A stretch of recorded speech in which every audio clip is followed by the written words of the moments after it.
not necessarily up to date, though. We have talked to the census people about breaking down some of the information that they have. But as of 1988, 60% of all Missoula residents rode their bicycles for recreation. And that is just so much farther above the national average, which is very small. And Missoula has 14 times the national average of bike commuters, and that's that are riding their bicycles to work, which comes to about 7% of Missoula people, which gives you an idea of how few people on a nationwide basis are riding.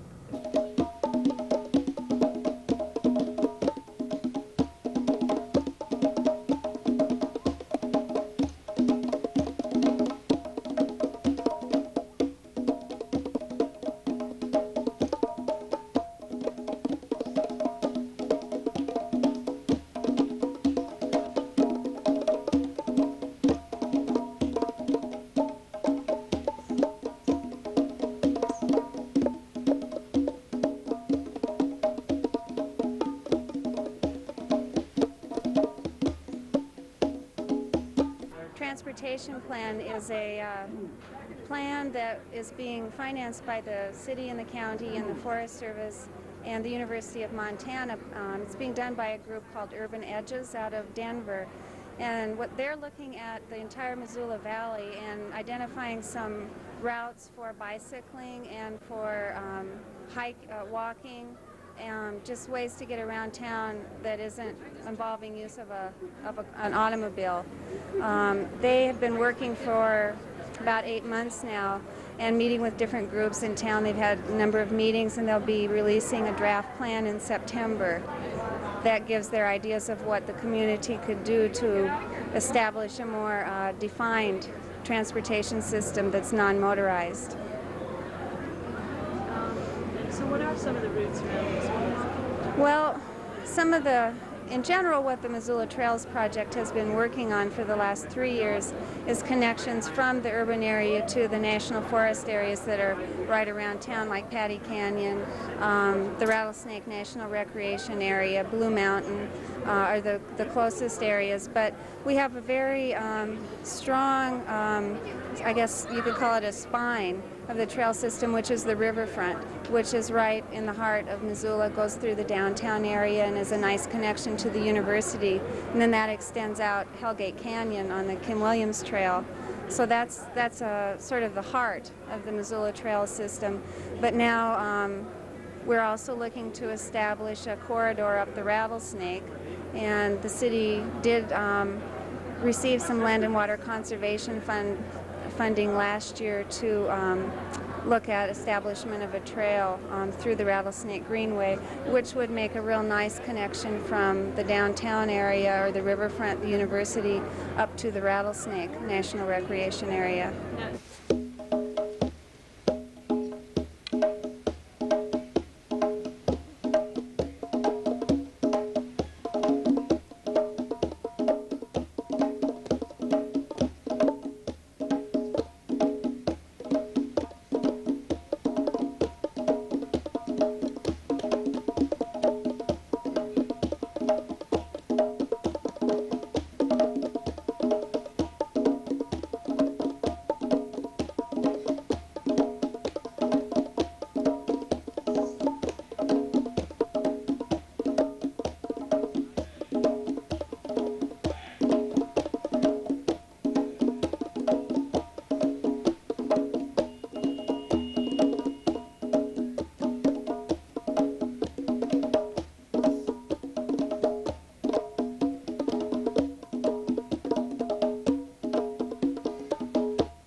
That has been discussed in some of the public meetings with Urban Edges is the possibility of some additional river level crossings on the Clark Fork from the downtown area to other parts of town. That would be great. Yeah.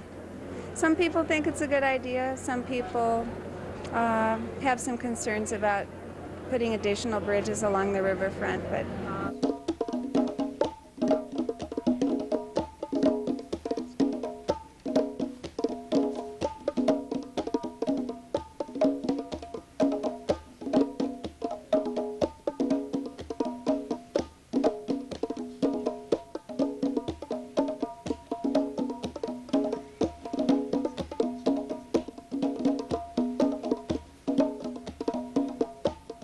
idea that has come out through the Urban Edges planning is an off-street connection up Patty Canyon. There's a lot of concern about the safety of bicyclists on that road, so possibly some alternative way to get from town up to the recreation area in Patty Canyon.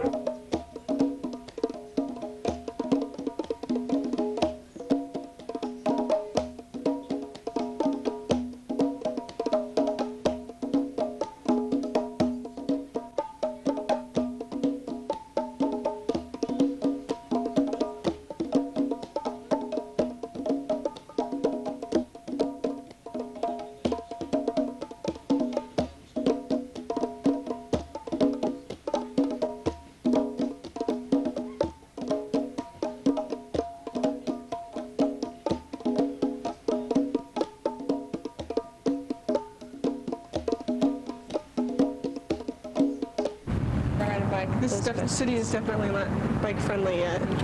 Missoula seems to have a bad attitude about bikes, even though it's the only way to go. You mean with them becoming stricter and everything? With them becoming stricter? Yeah.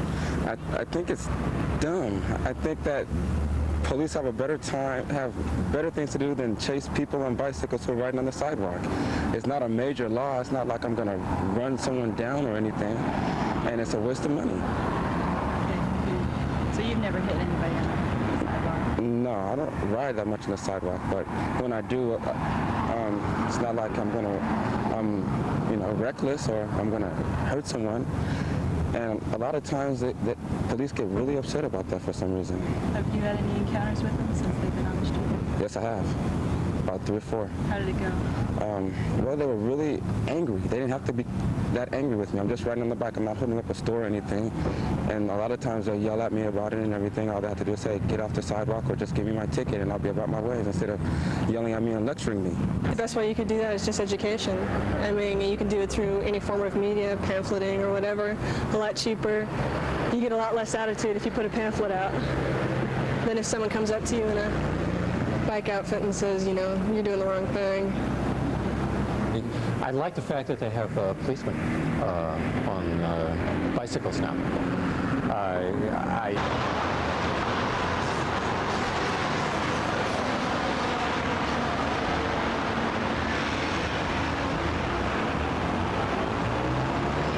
I think if cyclists are to gain respect as users of the road, we have to have the responsibility to use them as they were intended. For example, that sign, no bicycles on the sidewalk. Sometimes, especially not necessarily on Higgins, but on Orange Street, certainly. And on the Madison Street Bridge, I think it's I would rather be on the sidewalk than on the street, certainly in Orange Street, because it's just too dangerous. I think instead of saying no bicycles on the sidewalk, what they should say is, please dismount for pedestrians. That way, if there's no pedestrian on the walkway, I'm not expected to get off the bicycle. Because I have been told when there's no pedestrian on the walkway or when the pedestrian's way over on the other end that I have to get off the bicycle no matter what. Okay, the Bicycle Bank is a program that originated through a series of people. Beth Sir, who has worked a lot with Jeanette Rankin Peace Resource Center, some other concerned people in the community at the time of the Gulf War crisis, tried to come up with a proactive way that they could provide a positive solution to oil consumption and also help people transport themselves around town in a non-polluting, helpful, healthy manner. And so they came up with this idea of a bike bank, which would allow people to fill out an application. They have to meet certain financial criteria, because it is for people who can't necessarily afford a bicycle to get to and from work, or maybe their car breaks down and they realize at that point how expensive it is to maintain that car, and they don't have the available funds to do it. So they can fill out an application, explain their situation, and get a sponsor for the program and for their personal need.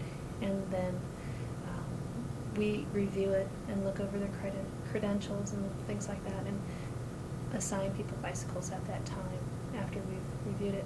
Those bicycles are almost all donated by people from around the community. Some of the bicycles do come from the recovered bikes in the police department, which have been very poorly abused and have sat in the recovery room for months. And so we do give them out to the bike bank also. Volunteers help put those bicycles together, or back together again, and they do everything from repairing tires and brakes to sort of assembling a bike from multiple parts of kind of trashed bikes to make a working bike. Wow. Yeah, that's nice. Yeah. Yeah. I wish I had great ideas about that. I don't know. I don't know what it takes to get people out of their cars on their bikes. I mean, when you're running around in this town when it's cold out and you can't exercise in town because the air is so bad, and we live in a mountain community. It seems like that ought to be enough to get people out of their cars and on the bicycles or walking. But people won't even use mass transportation, so I don't know what it's going to take. It's going to take Well, why do probably financial incentive. Okay. Why do you ride your bicycle? For environmental reasons, mostly. I don't like to use gas, and I don't like to pump gas into the air. You don't have to. I ride as much as I can. I ride to work and back all winter. So it's not that hard. It just takes a little incentive and some warm clothes. You can do it. It's hard when the roads are really snowy and icy, and this new chemical they put on the roads last year made it a lot harder. That new chemical's really hard to ride in instead of just plowing the roads. Okay. Using sand and dirt. I missed that. Did you miss that? Yeah. They started using a de-icer chemical last year as a test because they say using sand and dirt puts more pollution in the air, although it's particulates and large particulate type of pollution, and the chemical melts the snow, but it doesn't go away. It just kind of melts it into a slush, and it builds up on your tires, and it's really hard to ride. It's a lot harder than riding in regular snow or riding in sand and dirt. Is it slipperier? Yeah, it's for some reason sticks on your tire, it builds up and wraps around your tire, so it's like you don't have any tread on your tire, it's like you have a bald, slim tire. Ooh. And it's really hard to ride in. Okay, that's something to bring. Do you think the bikes I coordinators? also wonder what the hell it does to the aquifer too. Okay. Dumping lots of chemicals in the street because all the storm drains dump right into the aquifer, or dump into the aquifer eventually. I don't know how good it is to pump chemicals all over the streets. I'm not sure how safe they are for the aquifer. I'm sure somebody's looked into that. I would hope somebody's looked into that. I got a ticket for riding. I was actually sort of half riding on the sidewalk, one leg on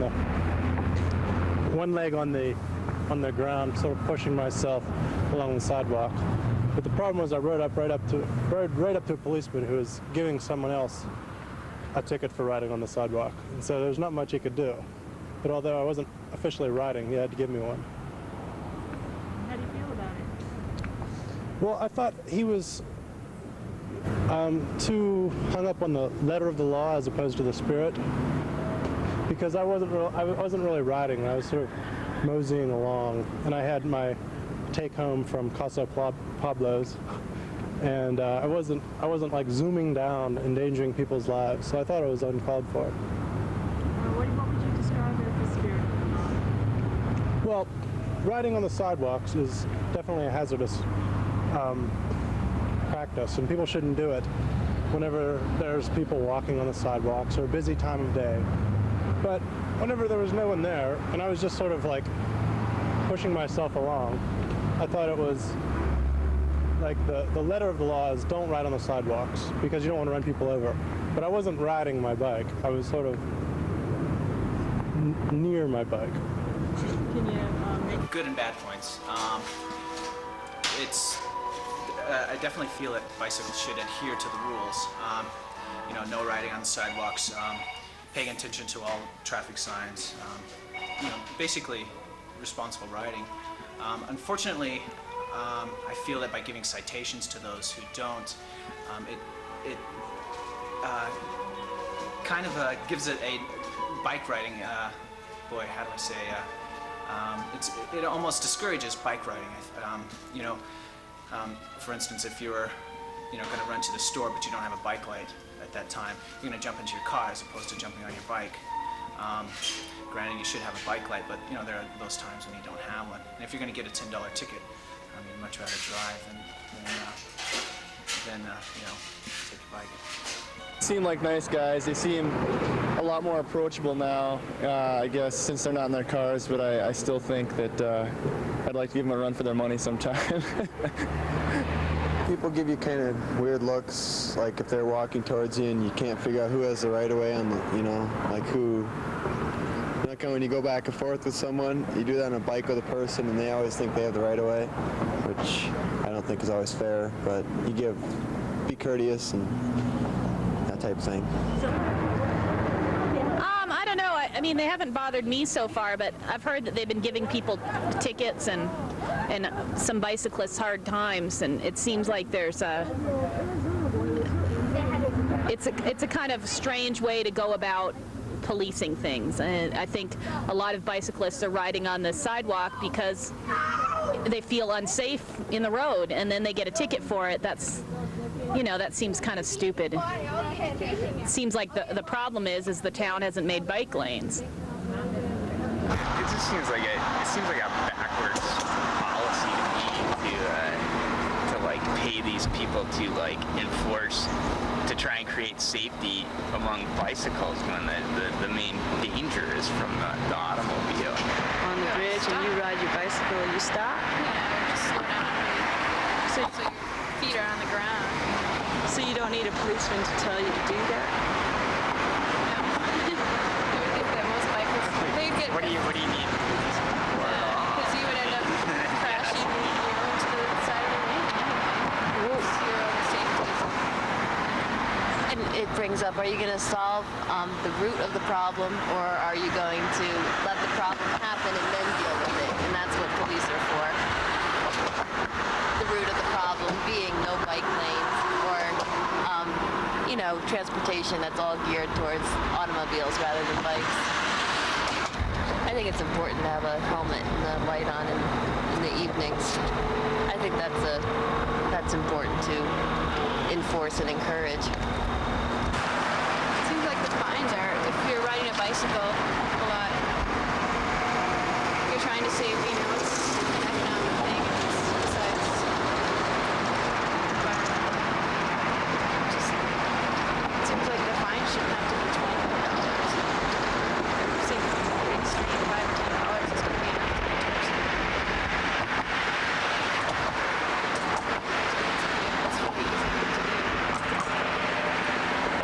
Do you know what? I think it's important to say that they make something in the streets for the bikers to ride, a space for them to ride before they just force them out into the streets. Yeah, I'm riding by on my bike and I can't compete with the traffic, so I'm hugging, the right side of the road just outside of the parking lane, and a woman, without looking, opened her car door, and it was a near miss, before myself on my bike crashed into her as she opened the door. So there's not room. If they would just get the cars off the street and make the parking space a bike lane, then I think that things might work downtown a little better, at least for the bicyclers anyway.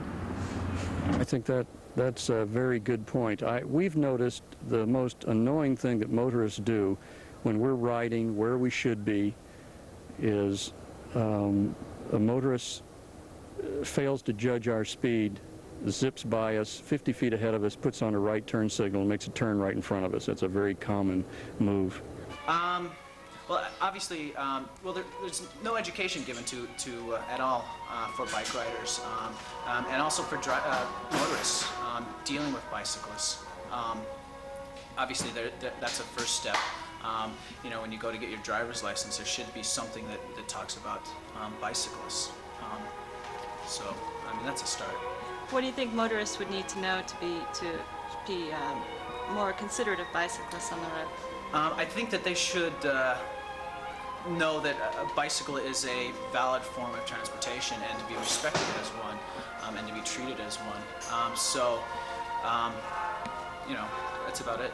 What kind of things do motorists violate? What kind of rules do they violate that upsets the bicyclist?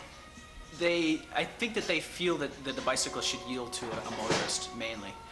Therefore, they're constantly pulling out in front of you, or pulling by you when you're, and you know, honking their horn, yelling at you, doing whatnot. When you're when the bicyclist is in their proper lane, you know, a motorist should have to pass them like they're passing an automobile. Motorists aren't interested in doing that. They feel that they should just be able to drive right along, and that the bicyclist should be in, you know, whatever, off the pavement or what have you. Off the pavement, but so the bicyclist can't ride on the sidewalk, and right. The motorist wants him off the street. Exactly. So. Yeah, it's a really hard situation. And so where do you think the police understand that? Actually, I think they do. As a matter of fact, Bill Dykus, one of the police, the bicycle police, he stops in quite a bit. We talk to him a lot.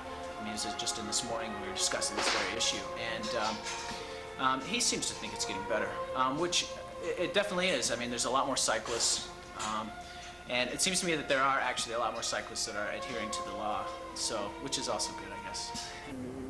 From a driver's ed standpoint, I know that they like new drivers to learn to stop in front of the behind the crosswalk, and then edge out. But many motorists just cruise right over the crosswalk before they stop and look. That's true. And a bicycle will have to deviate. That's a good point. But I think the turns, the right turn that the cars make in front of bicycles is probably number one annoying move that you really have to be cautious about. And then riding in traffic, people opening their doors to traffic, you have to be very, very careful. And as a bicyclist, look through the rear windshields to the driver's side of the car to see if in fact there's anybody there who may be ready to open the door. I think that it's weird that society always tries to make crimes out of activities that are beneficial to the community. I mean, riding your bike benefits, especially in Missoula, because with all the pollution and stuff in this valley, and you're doing a benefit to the community by not driving your vehicle, and you're creating a lot less hazard. I mean, if you get hit by a bike, it's going to hurt a lot less than getting hit by a big gas-burning vehicle. I just think, but those are the people where the pressure comes down on. It's like, well, we need to have people running around with guns to regulate these people because they're a danger to themselves or a danger to the community, and it's really just the opposite, total opposite. Are these bike police just after bikers, or they're policemen who ride bikes? Policemen. Because in Madison, they're separate individuals they hire just for the summertime, spring and summer. So they're after everybody, not just bike riders. Madison, they're just after bike riders. So you have to. Well, certainly we're out here to assist in enforcing petacyclist laws, but we also are pretty effective with traffic. And in a concentrated area such as downtown, the officers have issued a number of citations for 2 motor vehicles, for running red lights, U-turns, a DUI or 2. So the bike really is pretty effective in an area where the motor vehicle speeds are moderate, the blocks are short enough that you've got traffic lights to control traffic, and the bicycle can get up to the car and tap on the window and explain to the motorists what they have just done. So, yeah, the mountain bike isn't just for bicycles, but it's a pretty effective tool downtown. It was a program that is sort of a pilot thing where they're trying to get police officers on bicycles. It's sort of reduces that glass curtain that surrounds police officers and allows them to be more in touch with what's actually happening on the streets and the sidewalk in the community. I've seen them riding all the way out to the south side of town and the mall, down to East Missoula. They're all over, and they're having wonderful luck. getting not only, I shouldn't say luck, but wonderful experiences, not only in just writing tickets to bicyclists and other cars, but they've been the first people on the scene of crimes because they're able to commute more quickly and maneuver their bicycles to crime area or crime incidences. They've been able to do drug busts because they come up on people quietly, or they're not suspecting them. There's not this large metal object, coming through the park or whatever that makes a lot of noise and has lights and everything else on it. It gives them a little bit more stealth ability, and also I think it makes them seem more human to the people that are walking on the streets, because there's actually a physical person. You can see more than just their head and their arms. You get to see this person who's doing something that you and I may do every day, and it just seems to make the connection a little bit stronger. I like the fact that they have policemen on bicycles now. In Missoula, I think that the idea is that the policemen on bicycles are dealing mainly with cyclists, and so I think that's kind of sad, because I think that it should be maybe they should think of themselves as having a larger scope. You know, there really aren't a lot of bicycles that are stolen as the result of a cut cable or chain. Most of them that are stolen are left on front porches, out in front yards, leaning against a tree in front of a business, maybe resting against a parking meter. My guess is that the vast majority of them that are stolen were unsecured and just made an easy grab. See, what I'm saying is that they should enlarge their scope and not just be bicycle police. They should be policemen who are on bicycles. Actually, my light was just stolen. I'm looking for another one, so. It seems like there's a lot of bike thefts in town, because even people who get our bike bank bikes, which are usually pretty crummy bikes, I mean, that you wouldn't think people would want, they're getting their bikes stolen. And often it's because they haven't, gotten enough money to buy a lock yet before somebody steals it. So, in that way they're at fault. But it seems like there's a lot of bike thefts going on, and I'm sure that there's some bike thief rings operating in town. It would be nice if they would put a little bit into trying to crack some of that. And most people don't have their bikes stolen when they have decent locks on them. But the first year I lived here, some people cut down a tree that my roommate had his bike locked to and took the bike. Really? Oh, yeah, a small tree, but it was a substantial tree. 10 inches or so in diameter. Bike thefts hard. I don't know. Seems like around here people steal a lot of little things like seats and wheels, and that's expensive in its own. But it's hard, to haul around, all kind of locking apparatus to deal with that. I would say 97% of the bicycles down in the recovered bicycle area do not have a license.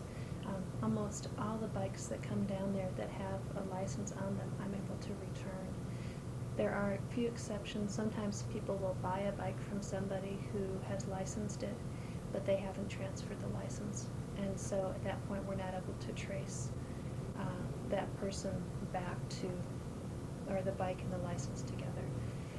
Most people who have taken the time to fill out a license form also have taken the time to fill out a stolen bike report, which I heartily encourage everyone to do. There are so few stolen reports for as many bikes as we have down there.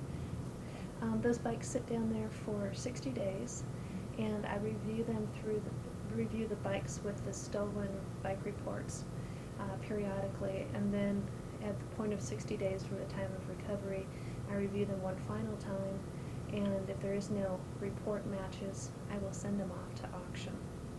And that occurs at Gardner's Auction Service about once a month is what we're going to aim for. And right now, I think we average about 4 bikes a day in the summer months that are recovered. And that's an awful lot of bikes that are stolen or sort of taken and ridden someplace and dropped off. The bike bank started officially on Earth Day 1991. And that was kind kind of our launch day because it was kind of a significant date. And we're still up and going, so we think that's pretty good. The bike bank is sort of like a food bank, only they give away bikes instead of food. And all the bikes that we get are donated by people who maybe have extra old bikes laying around their garage. They want to get rid of them, and they don't necessarily need to sell them. So they give them to us, and then we kind of get them in running order, and then we give them away to people who apply for the bikes. And people apply for the bikes by filling out an application that was constructed by the City of Missoula Bicycle Program Coordinator down in City Hall. And she reviews each application, and people who are needy and can't afford to buy a bike on their own are then approved, and they get to come and pick out a bike from the bike bank and ride away on it. And where would they pick up the applications? They can pick up the applications in two places right now. One is at the City Hall, at the City Engineers section of the building, and they could just go up to the desk there and ask. But that's the section of the building where the City of Missoula Bicycle Program is, and they would have the applications. And the other place is the Jeanette Rankin Peace Resource Center. And how about volunteers? Where would they donate bikes? Same places? All bikes or parts or supplies, bike supplies, or if somebody wanted to donate money, would be donated at the Jeanette Rankin Peace Resource Center. And that's where we store our bicycles. And they like to receive bicycles on Friday between 10 and 5, or Saturday between noon and 4 p.m. And those are the only times that they want bicycles donated. Okay, and have you gotten a lot of bicycles donated? Yeah, we've gotten a lot of bicycles donated. Oh, probably well over 200 bicycles donated. And then sometimes if we can't fix them, even if they're just parts, we can use the parts at least for something else. So we always tell people that, not to worry if it's just parts, that those are useful too. And how many bicycles have gone out? Have gone out? I got those numbers. 142 bicycles at this point. But we actually have we've had a total of 165 requests just this year for bicycles. Oh. And so I'm still trying to fill that those extra ones that we haven't yet. And that's what this pile of papers here is. It's all applicants waiting for bikes. And we just fix them up as fast as we can and give them out as soon as they're fixed. It just takes a while to fix them. Okay. Do you have a copy of the form that people fill out? Yeah, well, I don't want you to see this person's name, but this is, the application. So it's pretty short, it's just one page. And it's got information on the other side. There's a friend of mine was looking at the old application, and it had a sponsor. Yeah, it has space for a sponsor. And the reason that was included was because the City of Missoula Bicycle Program Coordinator felt like it needed to be a program that people had to do a little something to show that they actually wanted a bicycle, and that they were willing to go to a little bit of effort to get one. And we just felt like because of the volume of applications, that we needed to know who was really going to use it and who was really in need of it, and not just somebody who thought, oh, because we have a bike. So the sponsor's just sort of a safety feature, because we feel we have a responsibility to all the people who donate bikes and to the people who volunteer and work on them to get them into the hands of the people who need them the most. What would be an example of a sponsor? A friend. People use friends, or they use teachers, or the social workers, or Job Quest, or Poverello Center, or there's lots of people that sponsor. Okay. So it's really not hard to get a sponsor. If you know anybody at all, you could, if they can just say, yes, I think this person would really use the bike. But there's quite a few people, as for example, and this person that applied, that didn't get a sponsor at all. And sometimes I do have to put them at the back of the list because often they don't even have, people who apply don't have phone numbers. And if they don't have a sponsor on there who has a sponsor, then we have one less chance of getting a phone number or a way of contacting them. And so they often end up at the back of the list. So the sponsor helps not only in letting us know that, yeah, they really do want a bike and they're going to use it and they've gone to a little bit of trouble to try and get it, but it's also a way of being able to contact these folks, because I'd say well over half or 3/4 of the folks that apply for bikes don't even have phones. So that's how poor they are. They can't afford a phone either. Okay. You're seeing just me here on the camera, but it's, I mean, I don't even know how to fix a bike. All I do is give out the bikes, but the Open Road Bicycle Shop, the guys that work here have just been incredible. They've helped us fix bikes. They've trained volunteers how to fix bikes. They help get us parts at wholesale. We just couldn't have done it without them. And then the Jeanette Rankin Peace Resource Center has just been incredible with, you know, phone time and, you know, contact with the public and storing the bicycles. And then the city of Missoula Bicycle Program people have just really made it possible to make it kind of official and make it so that the program won't just fall apart. You know, if one or two of us end up leaving it after a while.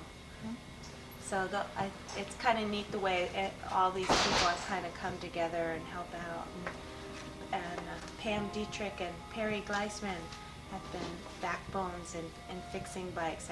They've probably fixed over 70 bikes this summer, just those two people. Oh, wow. So, yeah. If somebody wanted to volunteer to help fix bicycles, where would they go? Well, they could call the Jeanette Rankin Peace Resource Center, and then they would get a hold of me and give me their name and stuff. Our big goal, if anybody's interested, is to try and get a lot of bikes fixed over the winter, because next summer, if we get double the number of requests again, then we're gonna have another couple hundred bikes that people are gonna want, and so we thought if we could get a head start on it over the winter. I mean, the bicycle bank is great, but there should be community bicycles everywhere, man. Missoula taxpayers can afford to pay for 1,000 bicycles, and they can be left on every corner. One-speed bikes, black metal bikes that cost $50 to manufacture, and then if you ride one, you ride it to where you go. If somebody else wants to take it, they can take it, and then there can be a city maintenance garage. Simple thing. Good for Missoula's air. It'd be a lot cleaner if like 80% of us rode bikes instead. Like, I personally believe they should just ban all the cars downtown for the most part, or set up special bicycle corridors so the bikes can have their own streets. And the bridges here are especially dangerous. If they could somehow attach an addendum to the bridge that was like cheaper than building a separate bicycle bridge, you could just, you know, create a little bicycle lane on the outside of the bridge. Or under the bridge. Underneath the bridge. I have no dreams that I'm going to convert everyone to get out of their car and to ride a bike or walk. But if I can also encourage those people to maybe, who are driving, to pick somebody else up and drive with more than one person in their car, to carpool, or to share rides to sporting events or things like that with their friends. I think that is a positive step towards reducing the number of cars out there who have single occupancy drivers in them, or to get them to try the mountain lion once a week. And if you start thinking about the impact that a single automobile exhaust has on the environment, on the traffic in the streets, which require large amount of dollars to repair, which is an ongoing basis, it'd be nice if we could sort of reduce our impact overall. And however small the step may be, it's still sort of a step in that direction. And hoping people sort of make a habit out of it after they find out how easy and inexpensive it is to try something else. The CMAQ funds, or the Intermodal Surface Transportation Act, I guess it's better for me to explain what it is. I always hear this phrase, $30 million, and I think there's been a lot of miseducation through the newspapers and the media about exactly what that money can do for the city. It was an act created by Congress that identified areas across the country that needed to, that were not meeting CO standards. So Malfunction Junction, we were below EPA standards on that. So they identify our city, and we're the only one in Montana, which gave the full $30 million, or that magical phrase that seems to be popping up all over. That money is given out on a 5-year plan. The first year it's $4 million, and then it's followed by 6, and then every year after it's $5 million. We still need to be approved for the projects that we put into the Federal Highway Administration to get our projects kind of accepted, and that they'll be willing to give us that money for what we're doing. At this point right now, it hasn't been approved. We may not get the money. We may only get the money for 2 years, which would be $9 million, which is still fantastic, but it isn't this bulk sum of money that's sitting in someone's, the city bank account just waiting to be spent. It's something that needs there's a lot of check and recheck, and the Congress is actually making up the laws and the rules about how it's being spent as we're going each day. It's completely new. There isn't any sort of infrastructure to deal with the disbursement of all this money. But as for the question of what we'd like to do with it, there were projects to do things like the California Street Bridge, to provide a bicycle pedestrian path at that point across the river. There were proposals to provide a walkway from the north side to the downtown area, and we kind of put that in the bulk of $2 million out of that supposed $30 million to be spent on bicycle pedestrian ways. And those are more junctions to get us from over major traffic hurdles like heavy train traffic or rivers or large intersections and things like that. There's also some of the money is put for projects to add bike racks onto the bus line, which I think would be fantastic, or provide parking for bicycles in large parking lots, bike parking in like car parking lots. So if I live in Frenchtown and I ride my bike into the city, I can park my car and take my bike and then ride it to work. Oh. If I do like parked on the outskirts of town and then commute within the city limits. Oh, okay. Yeah. Oh. Just sort of a variety of projects that try and meet a variety of needs for bicyclists, and hopefully get some of those things going. Yeah, and there's a large scope of them available. You can the TAC, or the TAC committee, through the Office of Community Development, has a list of those projects for the public to look at that we proposed. Oh, okay. Yeah. Where's that? It's downstairs in the city hall, downstairs, west side. TAC. Yeah. West side, okay. Yeah. OCD. Oh, okay. Yeah. Well, gee, it sure would have been nice if when they redesigned the area around Brooks that they put in some sort of accommodations for bicycles, but they didn't do it, did they? No. So unfortunately, if we're going to get out into that area, we're not going to be able to use our bicycles unless we take our lives in our hands. I was really disappointed with that. A couple of things I'd like to see is I'd like to see the bridge just below, or the Orange Street Bridge that has the railroad tracks on it. That isn't used very often. I'd like to see it modified for bicycles. Also, I'd like to see a couple of pedestrian bridges along Missoula.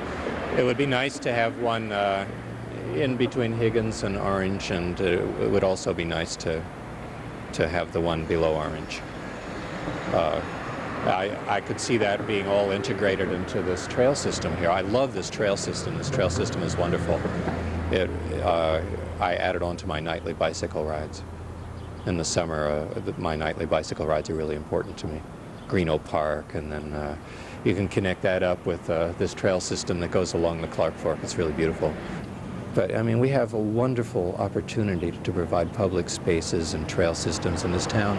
And really, I think that would have to do with the quality of life, which has to do with the growth of this town. People are coming here for the quality of life. Oh, They're yeah, not I'd coming like here to see, basically, I'd love to see all economic 93 closed down, really, and just have traffic rerouted around town somehow in a central circle, so that just so everything's accessible by bikes in town, but you know, the traffic can circle around and have like a bus service going into the center, something like that, you know? I mean, it's a lot of money, and you could do something really creative with it, I'm sure. In some cities in Europe, the whole downtown, you're not allowed to drive your car in. And I think that would really encourage people to ride their bikes more. They'd either have to park outside and walk in, or they'd have to ride their bike. And I think that would encourage biking, and it would help with pollution. For cleaning up the air? Well, always, you know, number one in my mind would be putting the trolley system back in, or electric buses or something. There's a lot of old people in town who remember when there used to be a nice trolley system in Missoula that they would use to get around on. And I guess I think that would do a lot for the character of the town, too. But in terms of bicycling with the 30 million, gee, you know, it'd be nice if they could make some larger spaces on the roads for where bicyclists had a little bit of a shoulder to ride on, so that they didn't have to compete with the trucks and heavy traffic if they're coming home from work during rush hours. Some of these roads, you know, you're really, it's pretty stiff competition with the motor vehicles.